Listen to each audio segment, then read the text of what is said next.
Assalamualaikum warahmatullahi wabarakatuh. Di video kali ini kita akan kembali lagi membagikan kisah film Karma Pala episode 2. Nah, bagaimana keseruan kisahnya?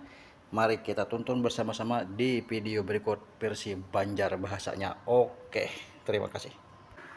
Jadi dikisahkan Dewi Anjani ini bisikar sekada hendak mainjami cupu manik astagina lawan ading-adingnya. Nah, di tengah itu juga adik-adiknya keras dipanggilnya hendak mainjam, tapi tetap Dewi Anjani kada hendak mainjami cupuk manik astagina.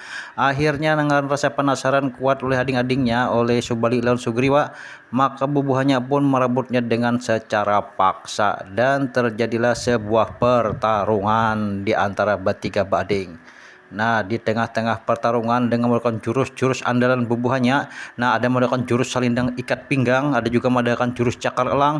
Nah, namun setelah itu di tengah-tengah pertarungan yang sangat seru, akhirnya cerita pun bersambung.